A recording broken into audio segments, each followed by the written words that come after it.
The US and Israel attack Iran and Tehran retaliates, firing missiles at Israeli targets and US assets in the region. It follows a massive military build-up by Washington and indirect talks between the US and Iran over its nuclear program. So how dangerous is the situation? This is Inside Story.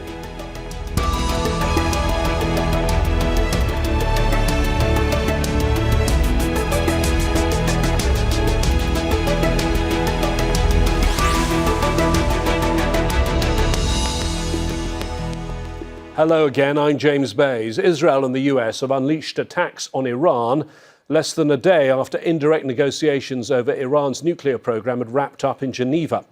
Upbeat optimism expressed by the Omani mediators of the talks was short-lived.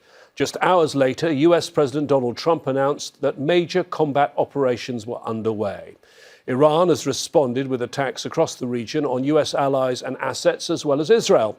Not just the Middle East, but the wider world is now on edge. While campaigning for a second term, Trump had pledged to end US involvement in foreign wars. Instead, he's attacked several countries since taking office last year. Trump hopes the Iranian system will collapse and that people will take over the government. Others say that's a strategy fraught with huge risks and dangers. So what are they and what might happen next? We'll discuss all of this with our panel of guests in a moment, but first this report from Alexandra Byers. After weeks of military buildup, Israel and the US have attacked Iran. Missiles struck the capital Tehran and other targets across the country. The United States military is undertaking a massive and ongoing operation to prevent this very wicked, radical dictatorship from threatening America and our core national security interests. We are going to destroy their missiles and raise their missile industry to the ground. It will be totally, again, obliterated. The joint US-Israeli attack took place just as Tehran and Washington had wrapped up indirect talks on Iran's nuclear program in Geneva. President Trump said he wasn't happy with Iran's negotiating position. At the heart of the talks was enriched uranium. Iran wants enough for civilian, not military purposes, and had been insisting a diplomatic solution was possible. The US and Israel want zero enrichment and had repeatedly threatened military action to try to force a deal. They've also been demanding an end to Iran's ballistic missile arsenal. Both Trump and the Israeli Prime Minister are now calling for the toppling of the Iranian government.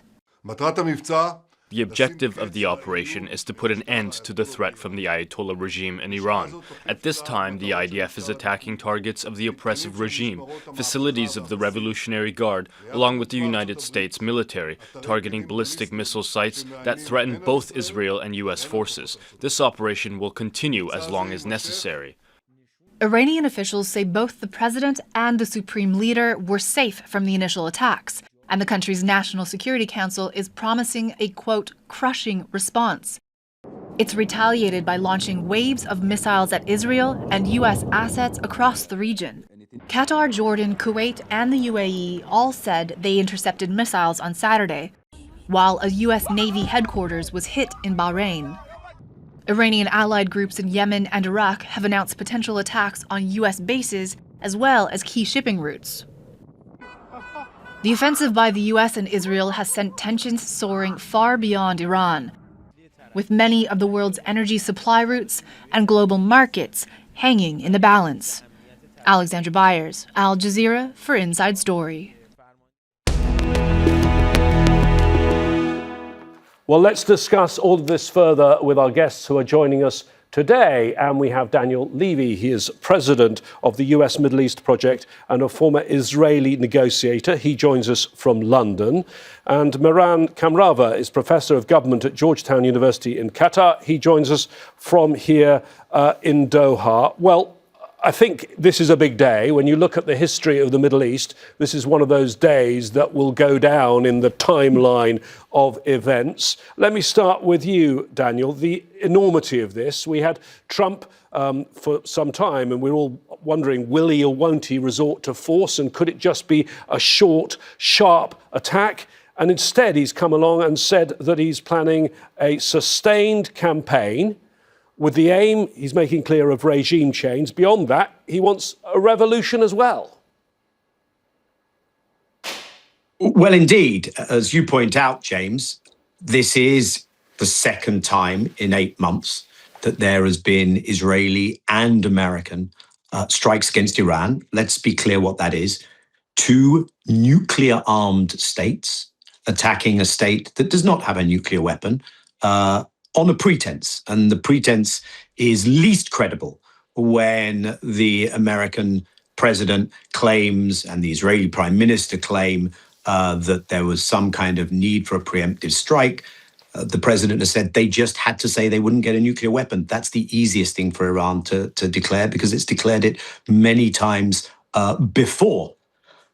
And President Trump has said, take over your government. The Israeli prime minister has said, look to the sky, help is here. When the school children in southern Iran looked to the sky, the help was what killed them. So it wasn't help there, not the interest of the parties who have launched this strike. Mehran, now pause. Sorry, because continue, David. Sorry to interrupt. Sorry. Go on. Daniel. Daniel. So the question is, can America not only claim that it's going to launch a sustained attack, but can it actually see that through? What is the Iranian response capacity? Is America willing to be in this for the longer haul? It seems that the diplomacy was never serious, that it was a ruse. Israel has wanted to drag America into this war. We see that America is absolutely there for Israel, is pursuing Israeli, not American interests. How long does it take for this to play out in American domestic politics in ways that become problematic for the president? How long does it take for the region to say, we've had enough? And how long does it take for the American president to say, okay, I'm going to declare victory, whatever happens? A lot of that will depend on whether Iran can sustain a response capacity. And that's where we're going to see things develop in the coming days and weeks, perhaps. Mehran, this was done in a very Trump-like way, not the solemn address from the Oval Office that other presidents have used when they believe it's a time of war. Instead, a video posted on Truth Social from Mar-a-Lago, where Trump is at the moment, and even a Trump type name for the operation. The Pentagon always come up with names, but this is an unusual one. Operation Epic Fury, they've named this one. In terms of what you heard from the president, I mean, do you think he's made a clear case for war for the American people? He obviously has not, but I'm really not certain if that matters, given the political context in the United States today. If you remember, James, we used to call Ronald Reagan the Teflon president. Nothing used to stick to him. But it appears as if it's Donald Trump who's the real Teflon president. As Daniel just mentioned, neither Netanyahu nor Trump have come up with a compelling reason for attacking Iran. But we don't see any voices of dissent from inside the United States, from the American people, from the Congress, nor for that matter from the European Union.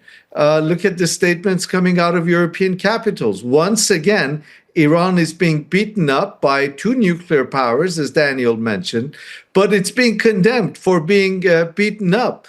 And so it doesn't appear as if Donald Trump is going to face the serious backlash that we would have expected him to face in a situation like this.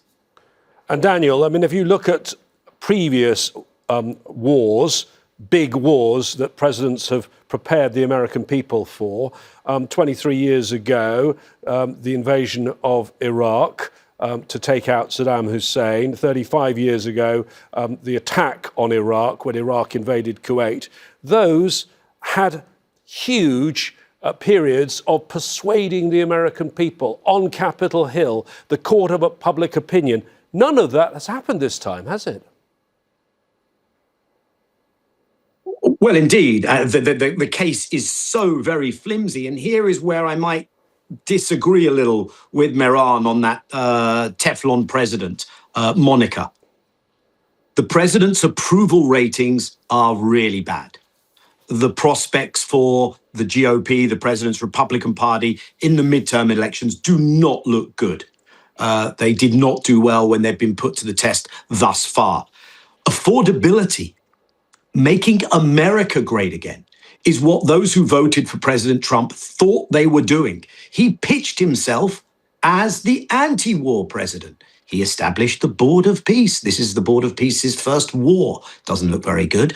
So he is not addressing, I would argue, the things that American people want him to address. Now, it may be true that the congressional opposition is weak, but let's look at his polling numbers. Let's look at them today, the initial reaction. Let's look at them in a few days. Is America going to take hits? We already know, James, that Israel is a controversial issue inside America, inside MAGA. Support for Israel is at a low ebb, historically speaking.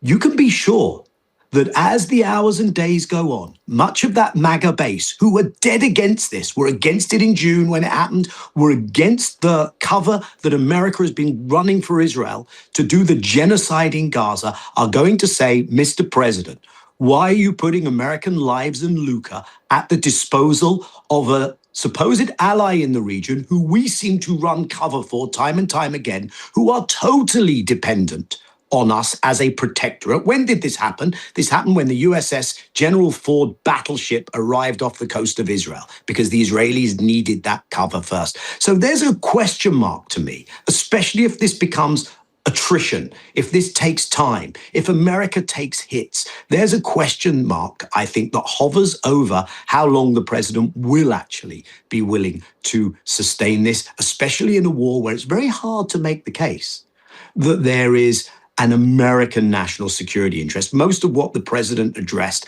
and he wore a baseball cap, to speak to your point, James, of the seriousness of the moment and comparing this with past statements. I think he may still have thought he was talking about hockey matches in the Winter Olympics. He wore a baseball cap when he made this announcement. Is there an American national interest at stake? I don't think so. You can make the argument why Israel wants to be able to dominate the region, continue its eradicationist policies against the Palestinians, take away further balance of deterrence with Iran. You can understand why Israel is saying, if we get this, then the entire region will bend the knee, will kiss the ring, and they will understand that they cannot challenge us. That I get. I don't get what's in it for America. Mehran, Daniel makes the point that he might have problems with his own base. There is an isolationist part of his base. There are figures, for example, Tucker Carlson, who are very against further help for Israel. Is this going to be a problem? Could it be even a problem in his inner circle? J.D. Vance wants one day to succeed him. He likes the no more foreign wars slogan. I do agree that this could turn out to be a problem. And as Daniel just mentioned, if this becomes a prolonged war, depending on how the Iranians manage to put up, if this becomes a prolonged war, it could turn into a huge political liability for the American president and also for Israel. The Iranians, I think it's important to remember, are counting on a prolonged war of attrition. The assumption in Tehran is that neither Tel Aviv nor Washington can afford casualties, can afford a prolonged war, whereas rightly or wrongly, the stewards of the Islamic Republic maintain they can afford a prolonged conflict with the United States. And if they are indeed correcting their calculations, this could turn out to be another one of those unending wars in which many of Trump's supporters and many in his inner circle promised not to have anymore.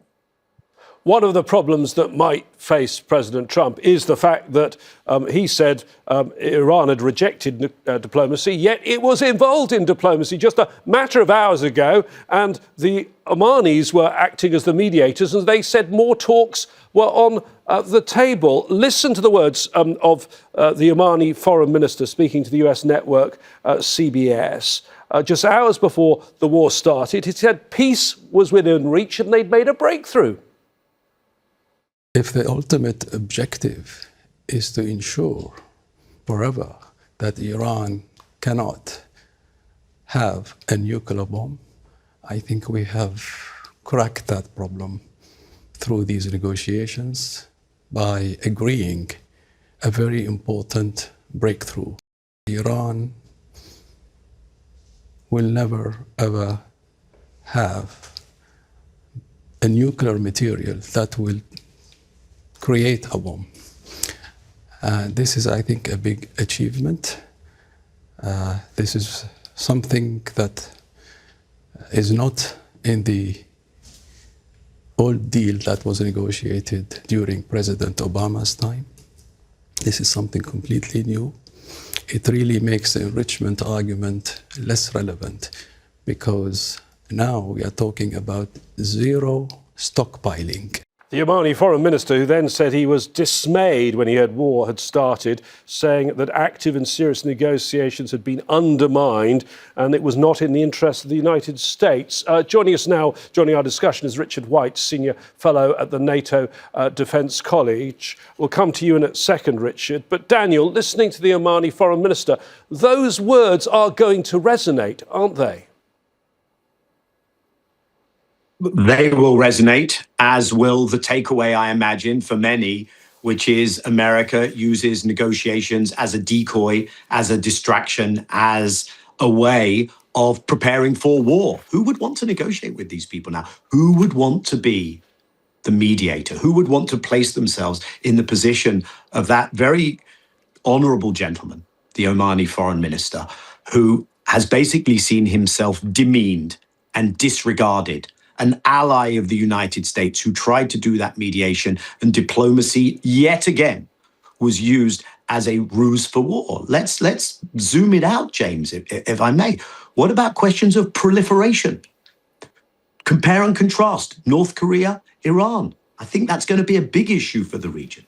And of course, the question of who calls the shots here, Israel or America. Netanyahu was just in the States again.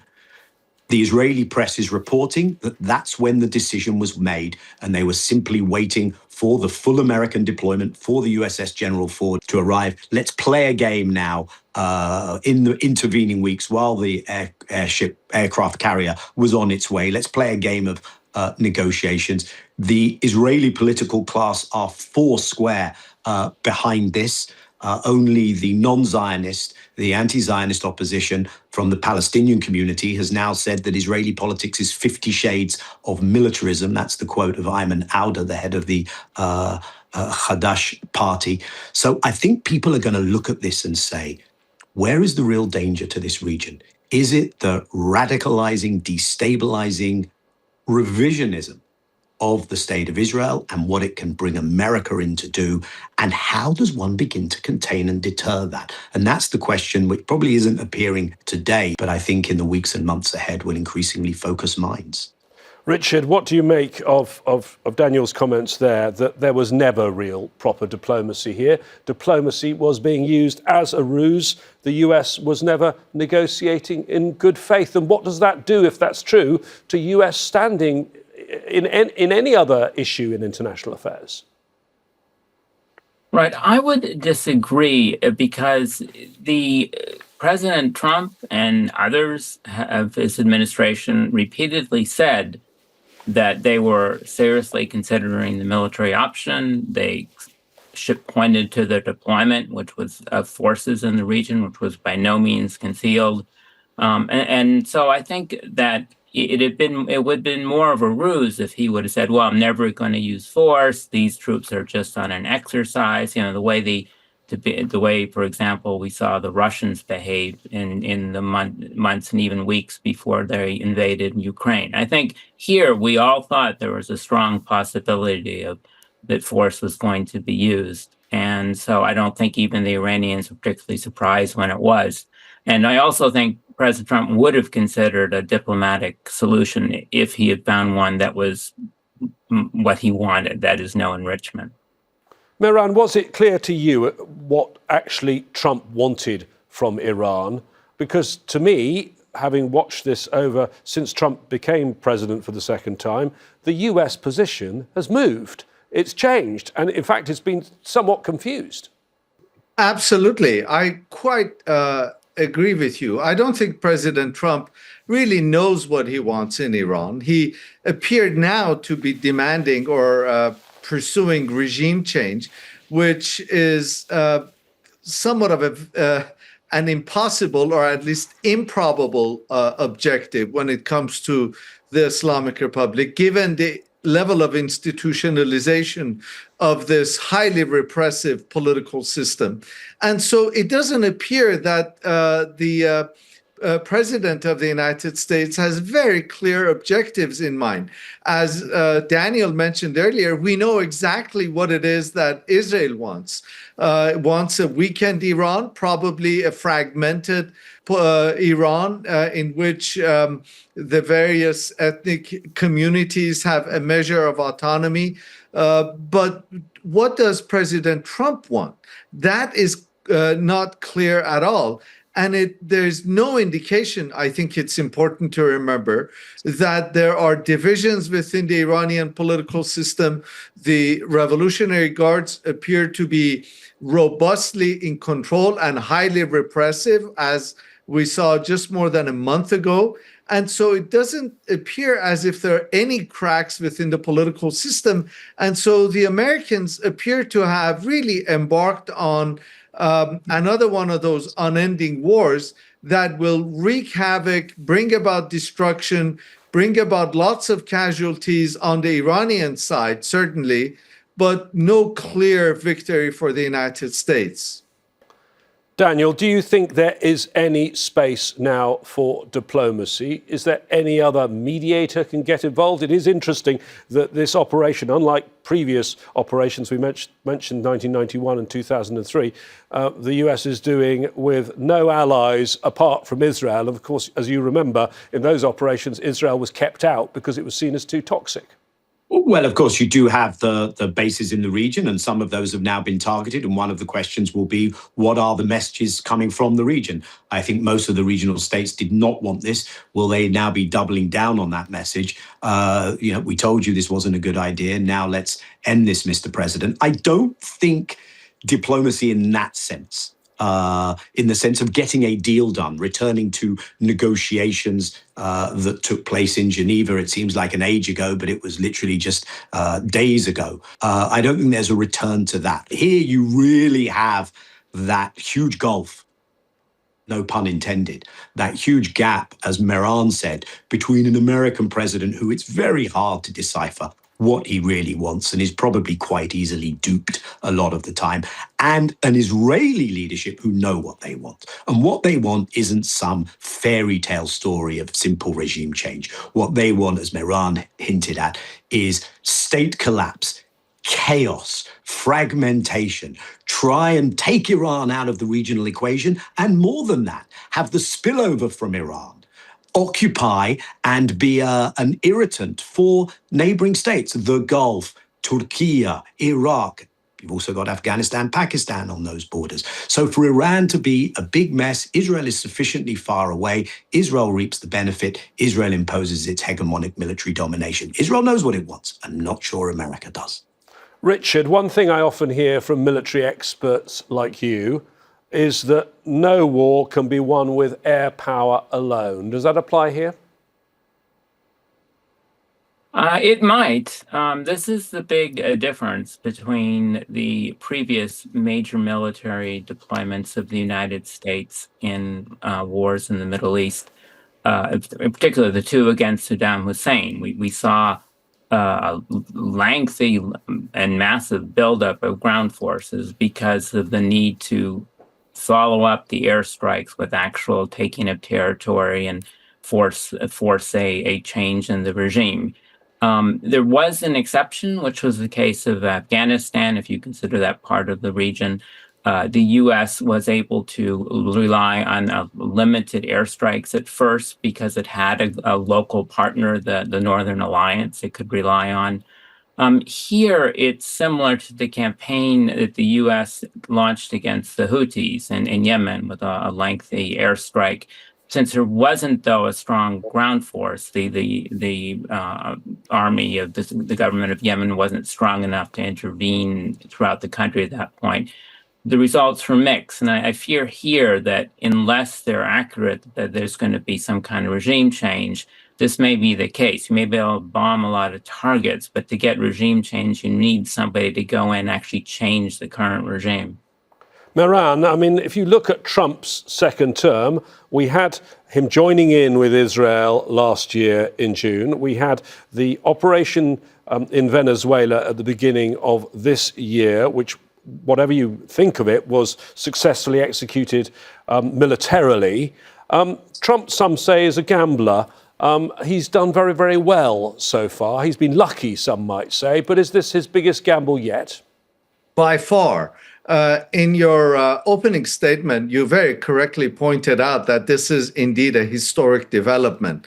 And this is one of those things that we would be speaking about decades from now. Today, in fact, is one of those days in which we will be talking about an American president that has attacked, again, for a second time, a country like Iran, which was in the middle of negotiations. I think it's important to also remember we're in the holy month of Ramadan. And of course, Iranians will remember, Muslims worldwide will remember that the United States and Israel attacked a country like Iran, the Islamic Republic of Iran, during the month of Ramadan. So this is a huge gamble on the part of the American president. And whether this gamble is going to pay off will depend on the course of events over the coming days and probably weeks. Let me bring in Daniel quickly on that. He set himself a very high bar, demanding regime change and a revolution. What do you think are his chances of getting his aims?